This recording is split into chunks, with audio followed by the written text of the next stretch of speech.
Always have them marked. Very good, sir. I'll pass that along. Thank you, sir.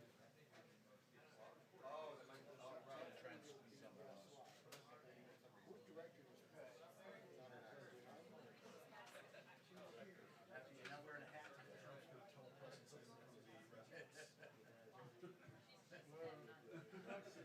Roll in. I think Jack the.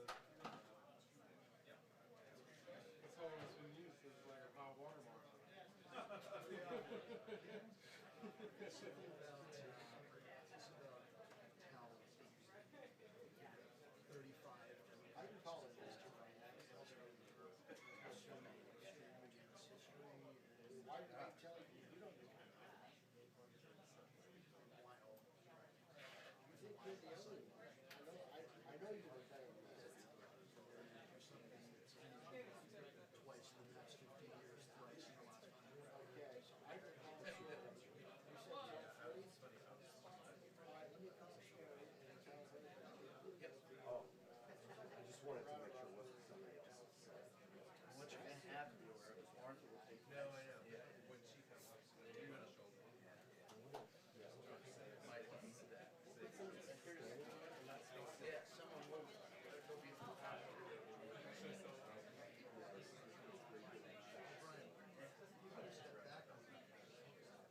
Yeah.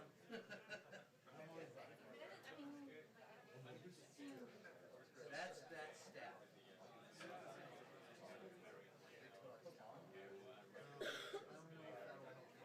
Maybe I should. I put my back down in that spot.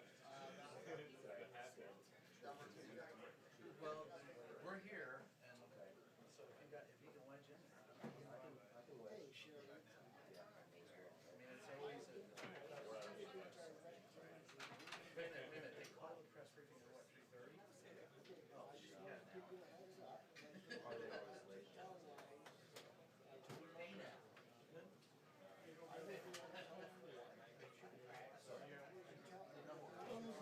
We all try to, make it, but we can't deny Martha. No, I know. Somebody don't like the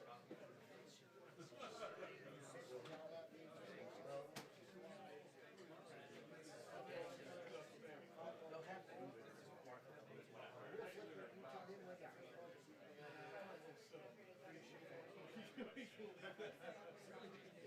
Yeah. At some point,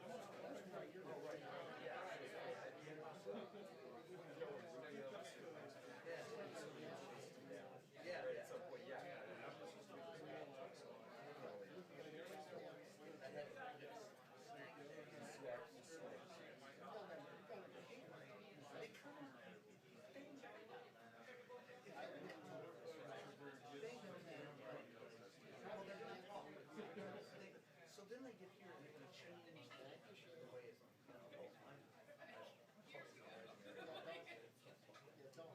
truth is, it's all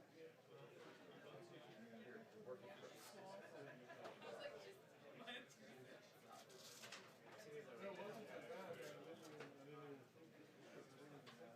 I'm pedaling the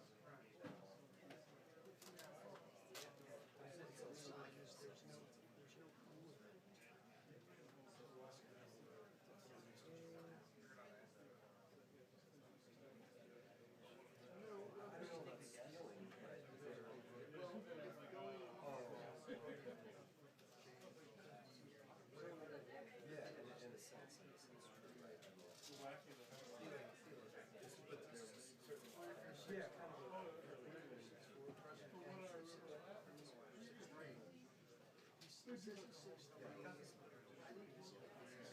Yeah, kind of. You're asking the wrong guy. Me every day.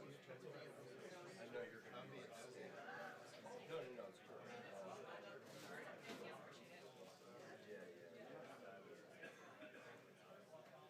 I'm just being lazy.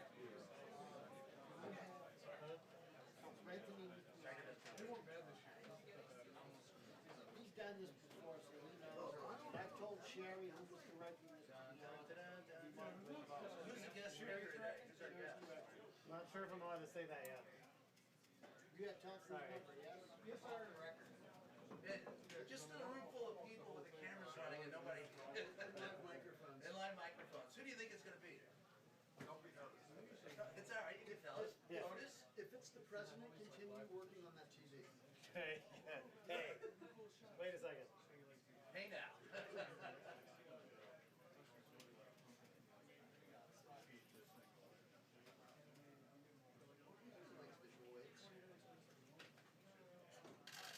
You do have the fingerprints though.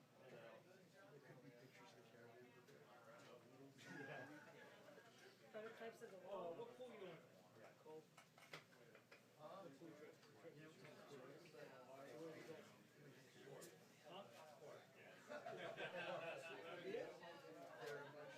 What day? Nice. Come back here. That's a visual. Surprising not going. He's going to go on a Super Bowl after that, right? No, he usually did as a Super Bowl. Yeah, man. Fucking send it. Yeah, we're looking for you.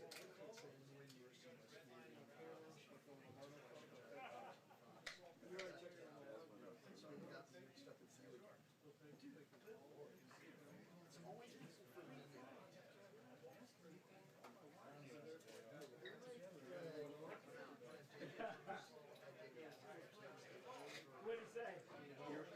He said, well, that's a good thing. And that's because we were it's a good thing. Alice, Mike, check 1 2. Check 1 2, testing 1 2. Test, check 1 2. New York. New York. This is briefing room. I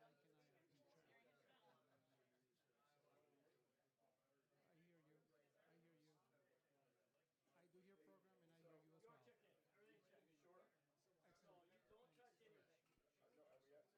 Because you are the ones, okay? This class is only for the right. Here, this is your channel one.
I really think you would.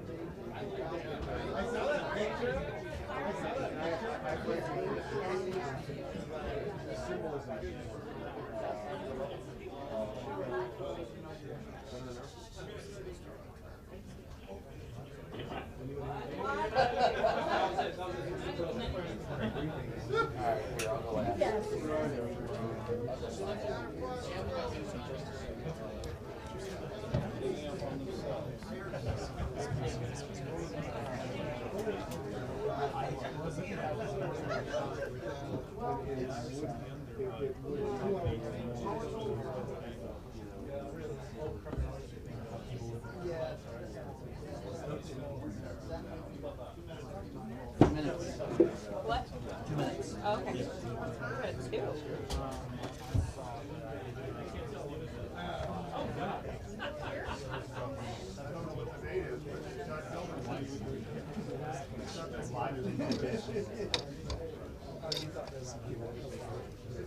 Still shows.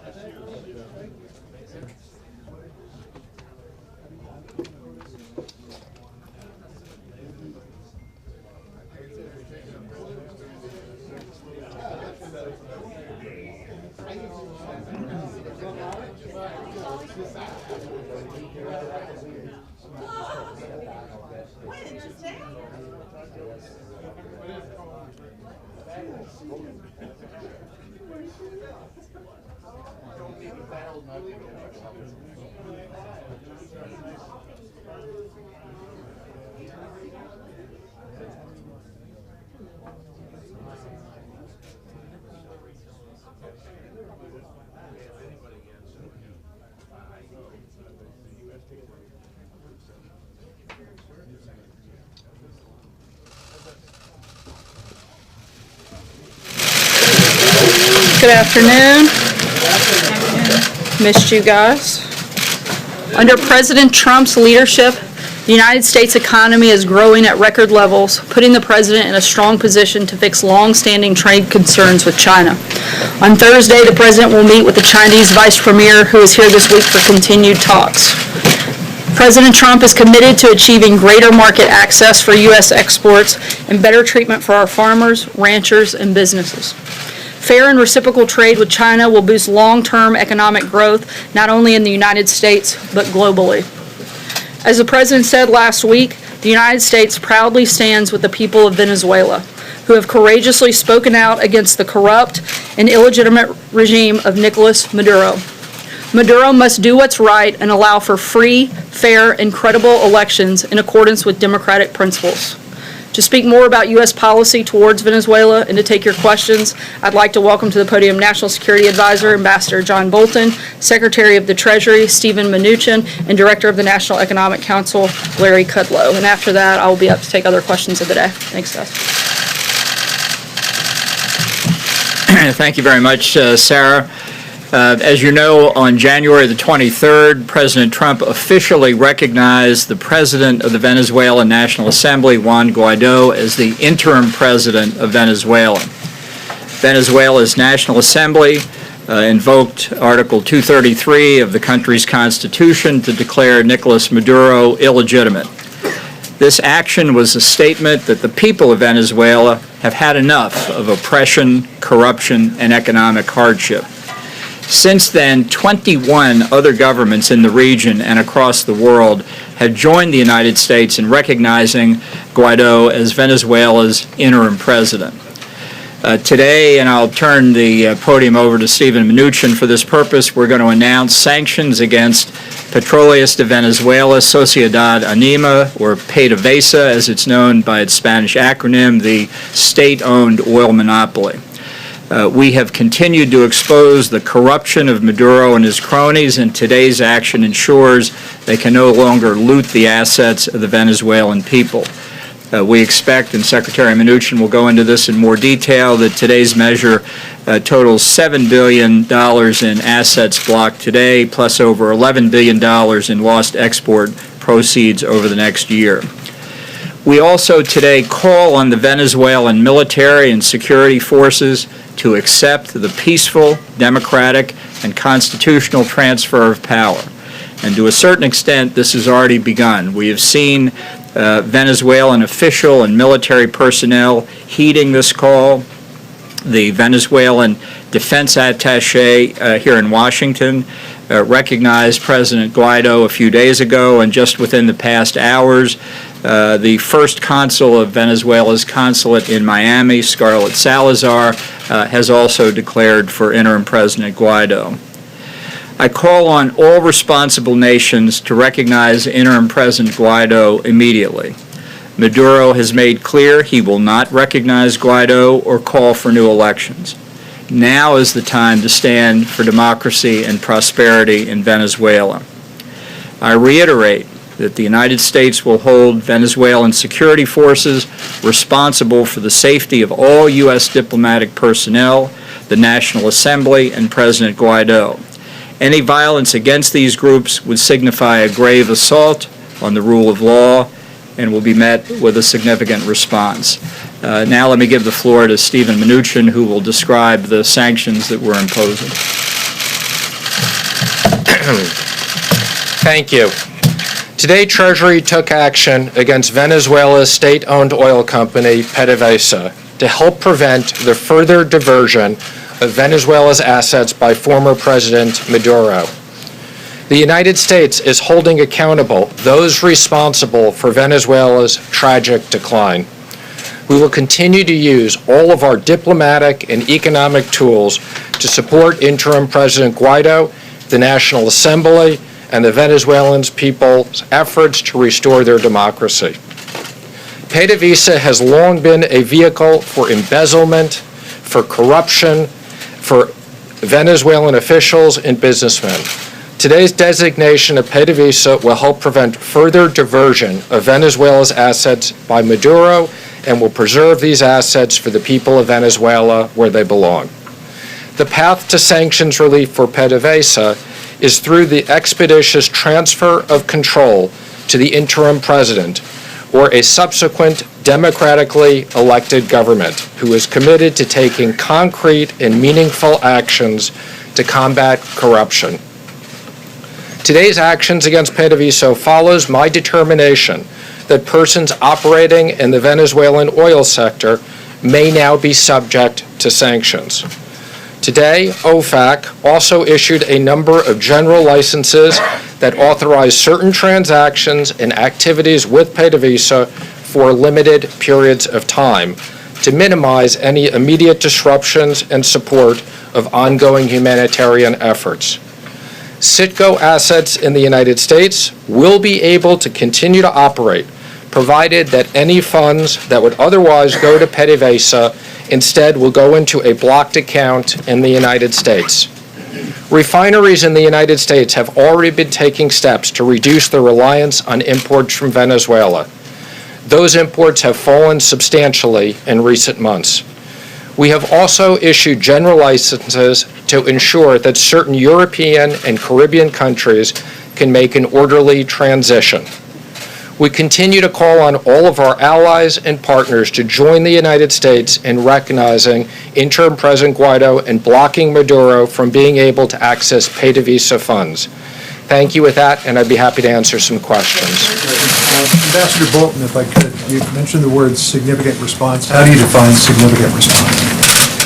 Well, we're not going to define it because we want the Venezuelan security forces to know how strongly we think that President Guaido, the National Assembly, the opposition, and most importantly, American personnel are not harmed. This is an unequivocal statement on our part. Is there any circumstance under which American forces would get involved?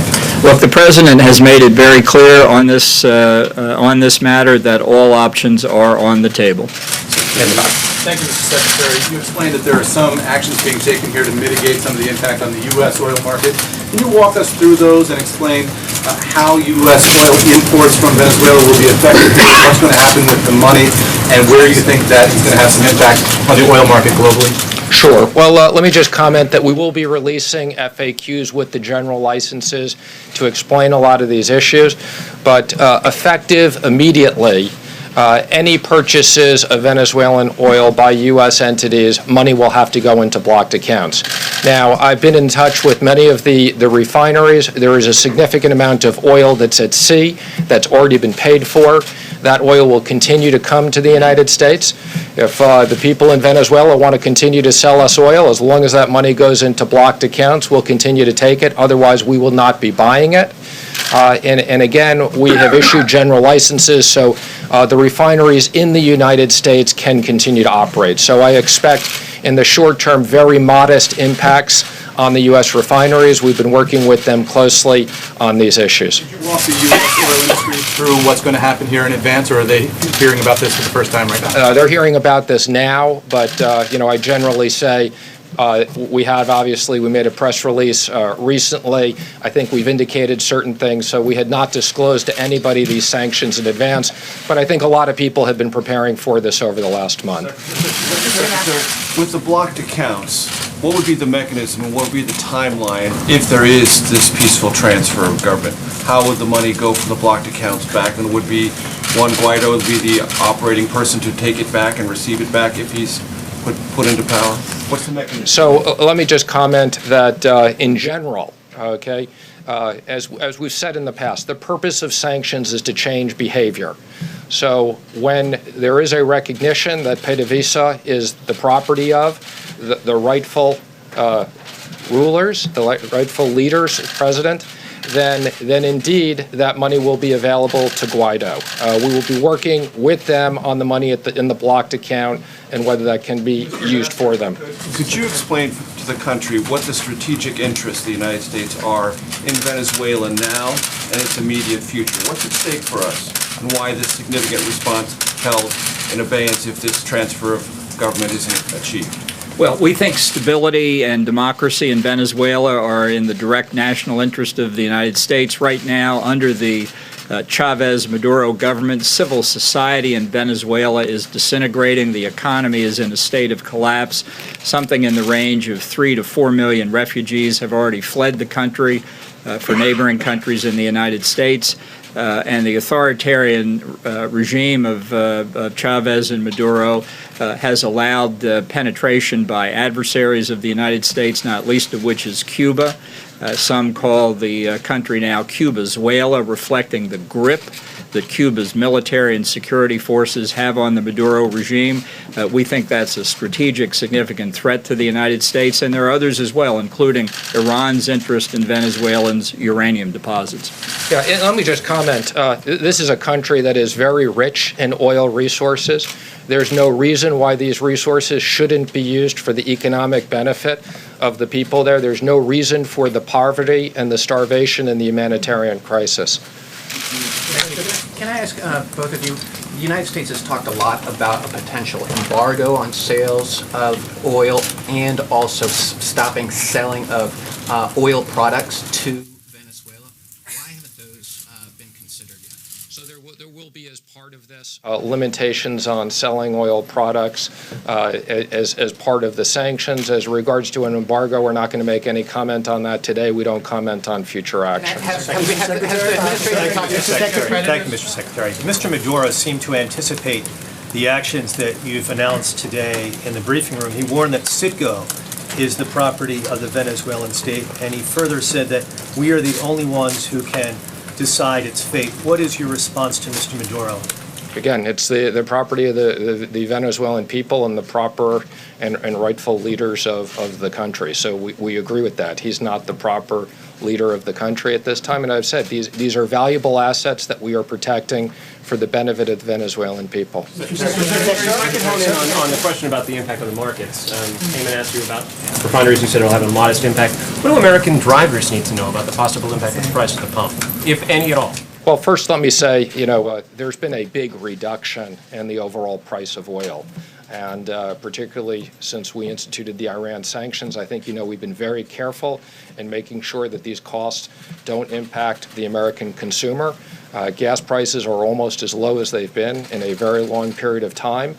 These refineries impact a specific part of the country, and I think, as you've said, we're very comfortable that they have enough supply that we don't expect any big impact in the short term. That fact emboldens your position, or do you feel the United States is able to take these measures as a result of the low gas prices or low oil prices on the whole, and does that will increase the United States leverage in this debate? I would just say we are very determined, whether it's in the case of Iran or it's the case in here, to use sanctions, to use them in the right way. And we're very comfortable that we've coordinated with the Department of Energy and other people on this mechanism. Yeah, thank you, Mr. Secretary. There have been reports that there are an estimated 25,000 Cuban troops in Venezuela, troops or secret police, which is a clear violation of the OAS Charter. Chapter 4, Article 21, about troops of another country in a sovereign nation. Will the United States raise a complaint, if nothing else, with the Havana regime about troops in Venezuela? As you know, Secretary of State Pompeo addressed the OAS General Assembly a few days ago. We expect other meetings of the OAS on this and related subjects in the coming days because, as both Secretary Mnuchin and I have said, we know what the legitimate government of Venezuela is. And it's our mission now to make a full reality in Venezuela what the people of Venezuela themselves want. Do you have confirmation of that number? That's correct. We have you in the room here, if you don't mind me turning your attention to the talks that'll take place at the end of this week. The statement was put out just before you came out here, the talks with China. In your opinion, where does all of that stand right now? Are you comfortable with progress that's been made in the last couple of weeks? Larry Kudlow has said that the talks over the next couple of days will be determinative. Is that your assessment as well? I think we've had very productive conversations going back between the meeting between the two presidents, which was a very important time. I think, you know, we sent a team over to Beijing. There were very significant discussions for that period of time. We've had conversations since then. Ambassador Lighthizer and I are looking forward to the 2-day of talks. President Trump is going to meet with Vice Premier Leo He at the end of those. Now, let me just remind people, we do have another 30 days after this, so my expectation is that we'll make significant progress at these meetings, but I would just emphasize these are complicated issues. We have a timeline of how we've mapped out the 90 days. How much progress has been made in the last month, if you can sort of characterize it? Again, I would just comment that I think there's been significant movement, and we're working through what are still very complicated issues. Mr. Secretary, I want to go back to gas prices. Can you qualify and quantify? I understand that you're saying the gas prices are low now, but in the midst of this, with all of this that's happening in Venezuela, how long do you believe that the gas prices will move up to a modest impact on the oil industry? And can you quantify by how much? By cents, by tens of cents, or even by dollars? I mean, what is the modest impact that you're expecting? Well, let me comment that in general, I've said this before, markets are not always efficient. They move in different directions, so I want to be careful in not speculating on markets. I mean, I think kind of oil went up a lot right before the Iran sanctions. We were surprised that it went up so much. I think, you know, President Trump had been on the phone with many world leaders and making sure there was ample supply. Prices came down. The U.S. is a big exporter of oil, so there's a balance here. But you know, I think where oil prices are now reflect the supply and demand in the market. And as I've said, we're dealing with Venezuelan oil that is a rather modest part of our overall supply. Again, we're a net exporter of energy. We are particularly concerned that there were a handful of refineries that had a dependence on Venezuelan oil. I think they read the tea leaves. They reduced that dependence significantly along the way. Most of them have in the neighborhood of 10% or less of their dependence on Venezuelan oil. So I don't expect that people will see an impact on the gas pumps. Are you talking about sweet or sour crude from Venezuela? Sweet or sour crude? Again, I'm not going to get into all the specifics of the different oil markets, but let me just say that most of these refineries, this is about 10% or less. There's plenty of supply at sea that's already been paid for, so there's inventories. There's been excess oil. I'm sure many of our friends in the Middle East will be happy to make up the supply as we push down Venezuela's supply. But let me again just emphasize, you know, the right outcome is a transition for PDVSA. The right outcome for the Venezuelan people is to have these companies rebuilt and to make sure that they get out of poverty. It's a complete tragedy to have the humanitarian crisis in a country that has very rich resources. Thank you, Mr. Secretary. Yes. No. Thank you. Ambassador Bolton, can I ask you a question, please? Wait, we were recognizing her, and then you can go next. Mr. Secretary. On China, if you would just address what you believe is we've heard this word enforcement quite a bit. Is that being a priority for the administration? It is. Enforcement will definitely be one of the topics that Ambassador Lighthizer and I have on the agenda. And I mean, I think this is pretty obvious, but we want to make sure that we expect when we get a deal that that deal will be enforced. And I would say in the conversations we had previously with them, there's been an acknowledgement with China that they understand that. Now, the details of how we do that are very complicated. That needs to be negotiated. But IP protection, no more forced joint ventures, and the enforcement are three of the most important issues on the agenda. Ambassador Bolton, has the President spoken directly with President Guaido? And if so, I beg your pardon, can you start that over again, please? Sure. Has the President spoken directly with President Guaido? If so, can you summarize that conversation, and how safe does the President believe our diplomats are currently? The Vice President has had several conversations with Interim President Guaido, including most recently the night before we granted recognition. He'll be meeting with Interim President Guaido's ambassador here in the near future. In terms of American official personnel, has been an absolute top priority for President Trump, the Vice President, Secretary Pompeo, and myself. We have drawn down significantly personnel at the embassy. All dependent personnel are gone. We believe we are now prepared as we can be. We're reevaluating the safety conditions at all time, and it's why we have said we've presented credentials to Interim President Guaido. We recognize him as the legitimate president. He has asked for us to stay. We have made very clear to what's left of the Maduro regime that we hold them responsible, and we take their commitment to do that very seriously. In the back. Yes. Ambassador Bolton, if I may ask you, what is your assessment of the relationship between Nicolas Maduro and his military? Do you believe support is fracturing? And do you believe that the Russians are playing any kind of role in trying to support the military? Well, our assessment based on numerous contacts on the ground is that the rank and file of the Venezuelan military is acutely aware of the desperate economic conditions in the country. And we think they look for ways to support the National Assembly government. We think the junior officer ranks and the mid-level officer ranks are the same. And we are also aware of significant contacts between general officers of the Venezuelan military and supporters of the National Assembly. So you may have seen a statement last week by the Defense Minister, Vladimir Padrino, flanked by a number of generals in uniform. What they didn't know was how many of them were already talking to the National Assembly. Okay. We'll take one more here. Twofold. Do we have a timeline where we're going to reassess as to whether or not these sanctions are working and what the next step would be? Is there a timeline in place for that? And secondly, can you speak to the administration's critics who say that since the government shut down, the administration is in disarray?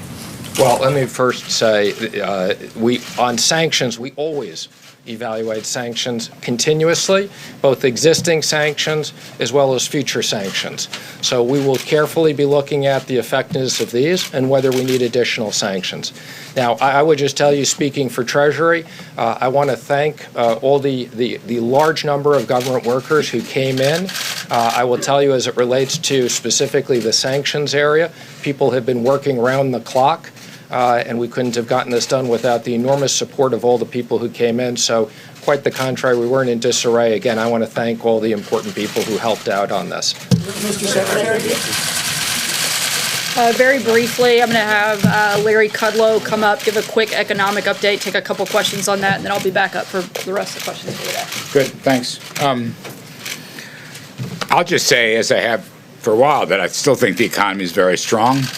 I know there's some disagreements, but I think as the numbers shake out, the Commerce Department is reopening. We're going to get a GDP report probably next week. We'll get a jobs report this Friday, so that'll work out.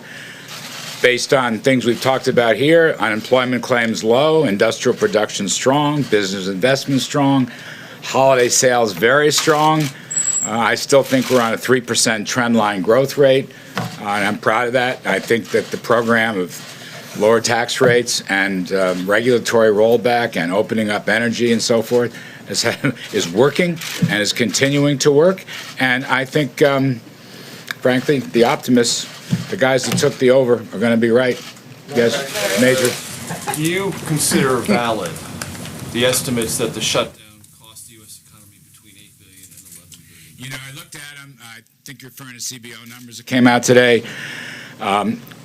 We frequently disagree with CBO. With all respect, they're doing the best job they can. I get that.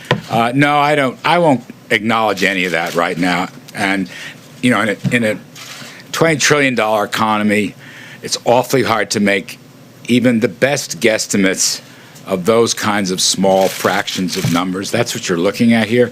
Let's see how it rolls out. We'll get a GDP report in about a week for Q4. It'll take longer for the first quarter. As I've said many times, I think you have just a whole bunch of very temporary factors. And now that the government is reopened, the switch goes right back on. There's certainly no permanent damage to the economy. So I just, again, with the greatest respect to my friends at CBO who often disagree with us and do not acknowledge the importance of our pro-growth tax cuts, just to put an editorial in, no, I don't really agree. Sorry. Can I follow up and just say, from your economic perspective, how disruptive was this? Not at all?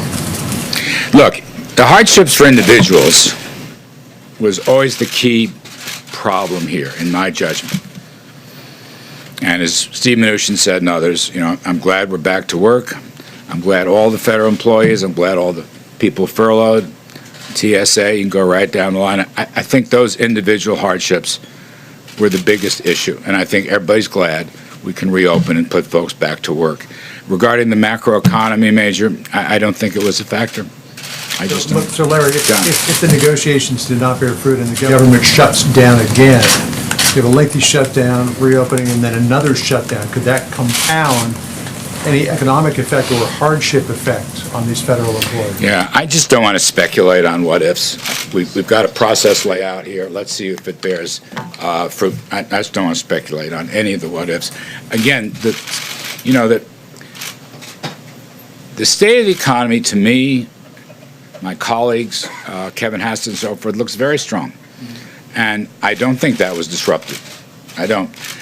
I know things have been written in their individual hardship cases. Again, I'll repeat that.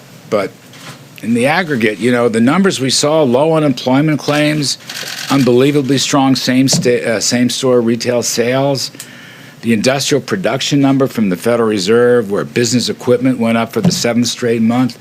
Just a scattered look at all those kinds of data points suggests to us that we're still in a very strong mode right now, and I use the 3% as our longer-term view, but I also think it's going to pan out in the short run. So we will see. Yes. The Chinese talks this week. Is it possible we'll see the framework for a deal emerge?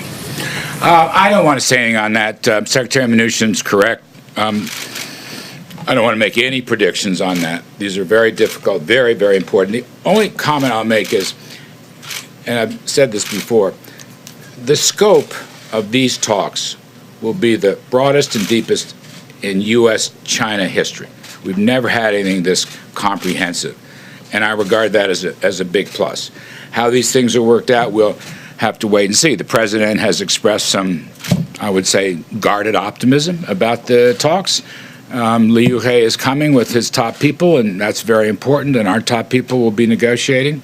But it's encouraging to me that everything is on the table. I know that's a cliche in other areas, but in trade talks it is too.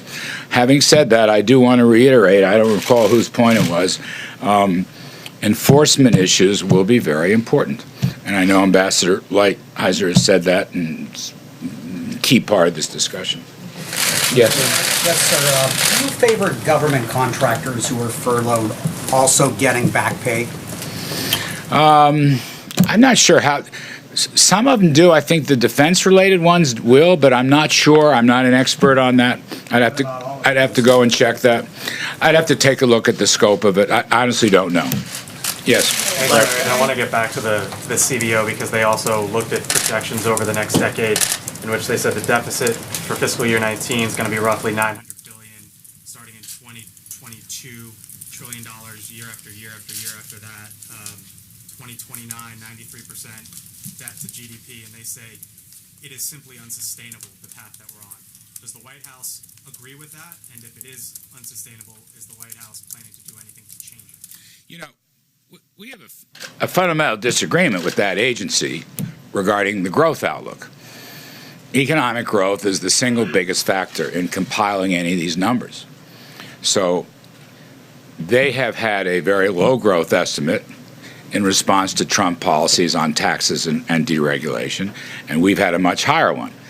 About a 1 percentage point differential, more or less. We're at 3, they're at 2, more or less. So the differential over 10 years is very significant. It could be as much as $3.5 trillion in deficit reduction if we are right. All I'm saying is that in the first 2 years of the Trump administration, our view has essentially been correct, and their pessimistic view has essentially not been correct.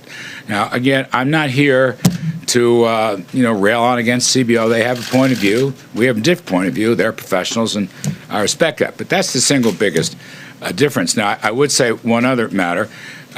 We anticipate a very strong, tough budget coming out to hold down spending. The President has talked about this. At least 5% reduction in the non-defense accounts across the board, and I think that's going to help. And then finally, my own view has always been economic growth is absolutely essential to reducing the deficit share of GDP, which is the burden on the economy. And if you look at our numbers, which are moving somewhat but not enormously, we anticipate a much lower deficit share of GDP. And that's probably another reason we disagree. Thank you, Larry. Today, both Caterpillar and NVIDIA said that a slowdown in demand in China is negatively impacting their businesses. Is the administration at all worried that it's putting too much pressure on the Chinese economy and that it could boomerang and negatively impact the U.S. economy? That is, a slowdown there could spread to a slowdown here? Well, look, we're the kind of trade openings that we're talking about and other structural factors are all pro-growth. Every one of them. If the trade negotiations, turn out positively, insofar as lower barriers, let's say, and much better treatment of private property rights, and as Steve Mnuchin said before, very important, ending the forced transfer of technology, things like that. Look, we will export. I believe this strongly. The United States, give our people the chance to sell to China. We will export a ton. Our export sales will roar, and it'll be much greater if they open their markets. And that's going to help China's economy, and it's going to help our economy. I've always believed that. And the question here is fairness and reciprocity, as the president has emphasized. I completely agree, but it's also a matter of economic growth, lower barriers. The United States, in my judgment, is the most competitive economy in the world today. We are the hottest economy and the most competitive economy. I think the Davos survey just pushed us back to the #1 spot. We're proud of that. So the China talks, what's at stake here, I think, is the possibility of spreading prosperity, frankly, in both countries, all right, along with the need to make legal reforms and reciprocal reforms. We got time for one more? Yes? You talked a moment ago about hardships people felt Yes. during the shutdown. Yes. So if at the end of 3 weeks, by February 14th or February 15th, if there is no deal, will you counsel the president not to shut the government down again? I just don't want to make any comments on that. We will see what happens. As I said before, there is a process. See if it works. Not my place to say that. Thank you. Appreciate it very much. Thank you. Tough group to follow, but I will give it my best shot. Jonathan, go ahead. Thank you, Sarah. Is the president really willing to go through another shutdown if he can't get any money out of the Democrats for the border wall? The president doesn't want to go through another shutdown. That's not the goal. The goal is border security and protecting the American people. Ideally, Democrats would take these next 3 weeks to negotiate in good faith, as they've indicated that they would, and come up with a deal that makes sense, that actually fixes the problem, so we don't have to go through that process. But what does he say to those like Republican Rob Portman and others who say that a shutdown should be taken off the table? In fact, to pass a law that basically says that shutdown can never be an option in the future. Would the president support that? Just take this off the table? Look, I'm not going to get into the hypotheticals of taking that off the table. I haven't seen a piece of legislation for us to even consider at this point that would make that a reality. But what I do know is that the president is committed to fixing the problem. And it's pretty simple. We have 3 weeks to work with Democrats. As the president's indicated on a number of occasions, they could get this done in 15 minutes. We agree on the fundamentals that border security is important. We agree on the fact that there is a problem and we should do something about it. So let's spend some time over the next 3 weeks. Let's get it done. The president's opened the government on the basis that Democrats have signaled to us that they're willing to actually get serious about a real deal and get serious about fixing the problem at the border, including funding for a border wall. Steve? The president's proposals for protecting the Dreamer children, some of the other concessions he made in his immigration speech, are those still on the table?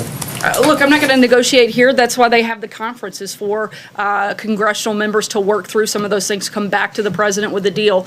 The president has laid out things in the past that he's willing to do. We'll see what they come back with. But what I do know is if they don't come back with a deal, that means Democrats get virtually nothing. That will make the president and force him to have to take executive action that does not give Democrats the things that they want. So this is a perfect time, and the table has been perfectly set by the president in order for a good deal to come together where everybody gets a little bit of something they're looking for. Josh? The president has described illegal immigration, unchecked illegal immigration, as a perilous threat, and has said that they're taking American workers' jobs. Can you explain why the president hired and employed so many undocumented immigrants at his clubs for years and didn't do more to prevent them from staying employed and working there? Look, I can't get into specifics about the president's organization outside of the White House. I'm only allowed to speak on behalf of the president in his official capacity. I do know that the Trump organization has put out a statement addressing that issue. I would refer you to that and to them for further questions. John, what does the president think? What does the president think should happen to a business that employs illegal immigrants and doesn't use systems to check and make sure they're not doing that? I think that's one of the reasons that the president wants to actually fix the problem. He's one of the people that's identified the fact that we have a problem and we should fix our immigration system. If Democrats want to get serious about fixing that, they have a president that's more than happy to sit down with them and do exactly that. John? Since I know so little about this, let me ask you a couple of questions to see if I can educate myself. Well, at least we're in agreement on something. Senator Joe Manchin. Senator Joe Manchin said yesterday that if the president were to move further on DACA and offer at least a path to status, if not a path to citizenship, he'd likely get more Democrats to come to his idea about the need for a border barrier. The president has been resistant to going any further than offering 3 years of more protections. What's the reason why the president doesn't believe that DACA recipients should have a path to status? Again, I'm not going to negotiate up here. That's the reason that they're going into conference. Why he doesn't believe that they deserve or should have a path to status? Again, I'm not going to get into negotiating immigration reform up here. That's why we have the conference. That's why the president has asked that that take place over these 3 weeks, whether or not that happens during this time or after. The focus of this right now is border security. We'd like to see that happen. And the president would love to deal with the overall problem of illegal immigration, fixing a number of the loopholes that would prevent some of those things from happening, so that we can move forward with a system that actually works and functions. Sarah. And congratulations and welcome back. Thank you. You look more well rested than you should, but go ahead. What is the White House going to have a representative in these meetings, the conference committee on the health? I'm not aware of a specific specific White House attendee that would participate. Certainly will be engaged with members across the board, both those that are part of the conference as well as the back and forth that'll take place before and after. What's your data point here that? But we'll keep you posted when White House is in attendance. Okay, and what's your data point here on the idea that Democrats are ready to, as you say, get serious about immigration reform? What is the signal that the president specifically got from Democrats? We've had a number of Democrats that have both publicly stated support for border security, including a wall, including barriers. We've also had a lot of private conversations in which Democrats have signaled their willingness, if the government is open to sit down and negotiate. The president is taking them at their word and hopes that they'll negotiate in good faith, and we hope that we'll see that happen. Jordan? Thanks, Sarah. Stephen Miller is quoted in a Cliff Sims book as saying, "I would be happy if not a single refugee foot ever again touched American soil." Is the policy of this administration to eventually get refugee resettlement down to zero? I'm not aware of any statement like that Stephen Miller has ever made, and certainly not the policy of the administration. Sarah, is the president going to have his physical exam soon? The president will, as always, undergo a yearly physical exam. We'll keep you posted on the date and time when that happens. April? Sarah, two questions. One, I want to go back to what Darlene asked, Larry Kudlow, and I'm going to ask in a different way. Can this economy sustain another... Do you mind speaking up? I'm sorry. I'm going back to what Darlene asked with Mr. Kudlow. Can this economy sustain with another government shutdown? Again, as I told Jonathan, we don't want another government shutdown. We want a deal that actually addresses border security. It seems like it should be so simple. We're all in agreement that we need it. We're all in agreement that there's a problem, so let's fix it. So we don't have to go through that process again. But can the economy, Larry Kudlow was very hopeful and optimistic, even though the numbers show otherwise. Actually, the numbers don't show otherwise. The numbers show that we have an incredibly strong economy. The numbers show that jobs continue to grow, wages continue to rise, unemployment continues to drop. The numbers are actually very much in the favor of the things that Larry laid out. Again, do we want another shutdown? No, but the president and his team have focused on long-term economic stability, long-term economic fundamentals, and we think that if we had to, we could sustain that, but certainly we don't want to. That's not the goal. My last question. Go ahead. So there are several people that are now indicted that have some kind of connection to either the campaign or the president. Have these people tried to make contact with the president via their mutual friends? I'm not aware of any contact from those individuals. John? Thanks a lot, Sarah. On the State of the Union address that was supposed to take place tomorrow night, I know that House Speaker Pelosi said that she would extend an invitation to the president once the government has reopened. It's reopened. Has she extended an invitation to the president? Do you believe, Sarah, that she's acting in good faith in this regard?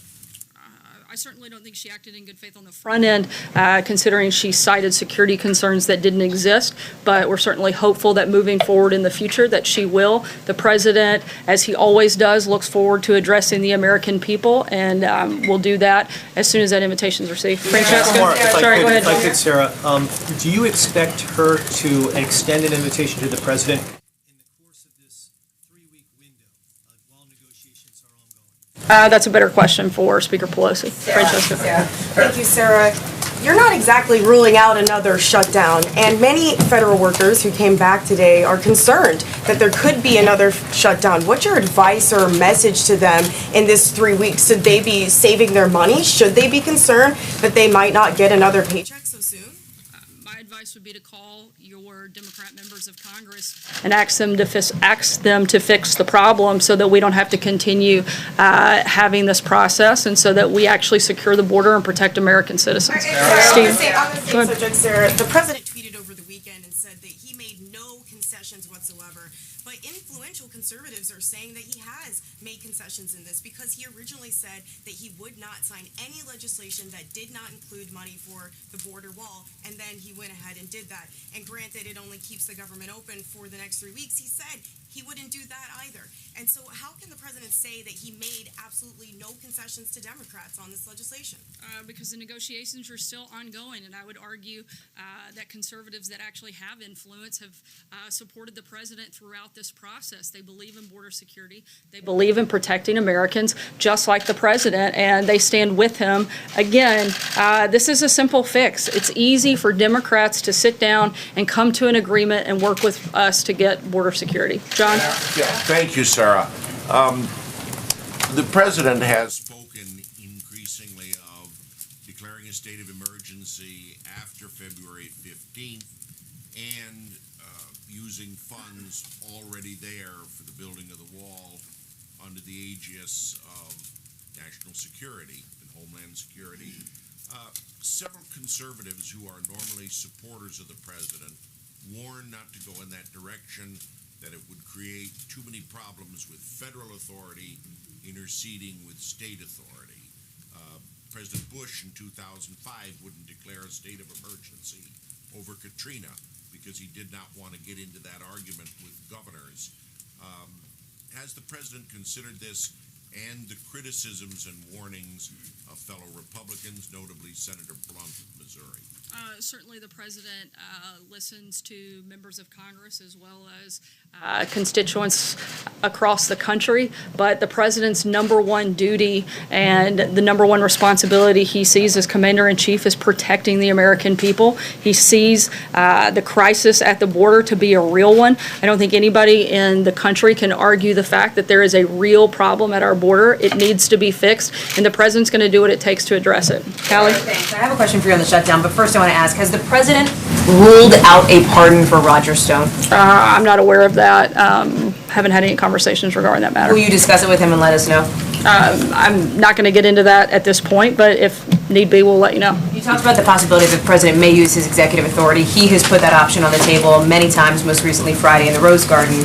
If the president truly believes that what's happening is an emergency, why would he wait 3 weeks to declare it? Because it's real simple. As the president has said, as most of us in the administration have said on a number of fronts, the best fix is to be able to do it legislatively. But if Congress, particularly Democrats in Congress, would rather play political games and actually do their jobs and fix the problem, then the president will be forced to take a different path. Again, ideally that doesn't happen, but we'll see what happens. Legally, it's either an emergency, Sarah, or it's not an emergency. You can't have a half emergency, right? No, so which is it? You're missing the point. It is not just an emergency, it's a crisis at the border, both a national security and a humanitarian crisis. But there's a process in which the president wants to exhaust all options, primarily doing what we feel is the best one, which is a legislative fix. But if Congress doesn't do their job, then the president will be forced to make up for all of their shortcomings. Major. There are two questions, Sarah. You talked about what you're not going to negotiate. I'd like to ask you, is the $5.7 billion request from the president non-negotiable? Again, I'm not going to negotiate from here. That's the whole point of the conference, is to iron out those details and come back to the president with a deal.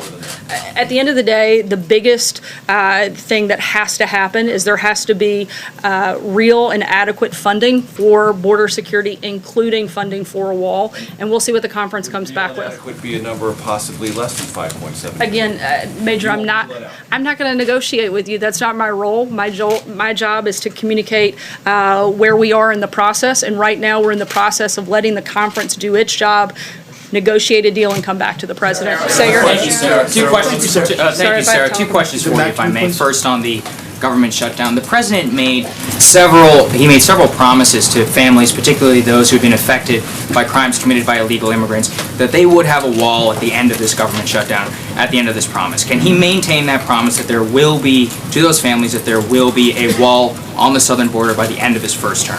Again, as you know, the president and his administration have engaged and built roughly 100, or contracted to build roughly 115 miles of the border. This 3-week package that just passed, that Democrats actually voted for, included over $200 million in funding for the wall, and the president's not going to stop until the border is secure, and that includes having a border wall. Another question for you on Afghanistan. There's talk in Afghanistan by the U.S. envoy of a deal that would basically pull U.S. forces out of the country in exchange for a guarantee from the Taliban that there will be no terrorists who remain in the country.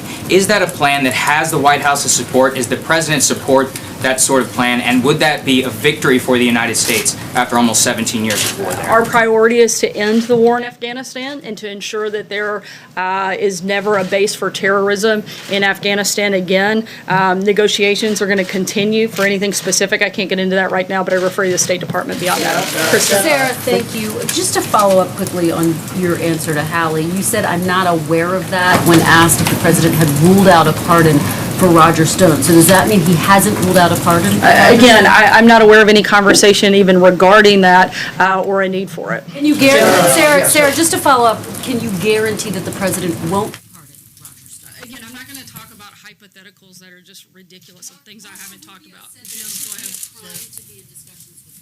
Never thought I would be shutting down one reporter. Go to Jim Acosta, but here we are. Marco Rubio said over the weekend, Sarah, that working with WikiLeaks should be considered a crime. Does the president agree? I'm sorry, I didn't hear the last part. Marco Rubio said over the weekend that working with WikiLeaks should be considered a crime. Does the president agree?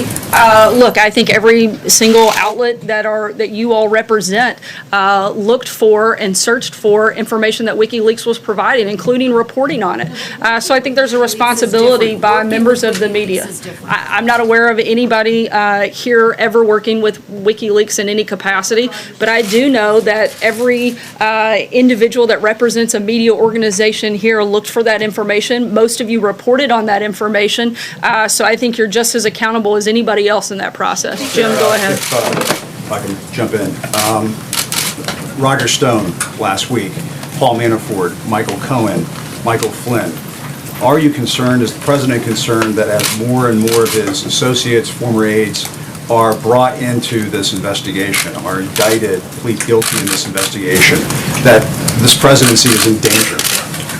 Not at all. In fact, I think nothing could be further from the truth. The more that this goes on, the more and more we see that none of these things have anything to do with the president. In Roger Stone's case, the charges of that indictment have literally nothing to do with the president and have to do with his communications with Congress. So, in fact, I think the further we get into the process, the more and more we see that this has nothing to do with President Trump. I'll follow up on that. Sure. If I may, can you assure the American people that during these conversations that Roger Stone had with WikiLeaks and individuals who were tied to the dumping of that material, that at no time the president had any interactions with Roger Stone, that nobody close to the president had interactions with Roger Stone who may have told the president what was going on in those conversations? All of this, when it comes to Roger Stone, is a complete surprise to the president. He didn't know about any of this. Is that what you're saying?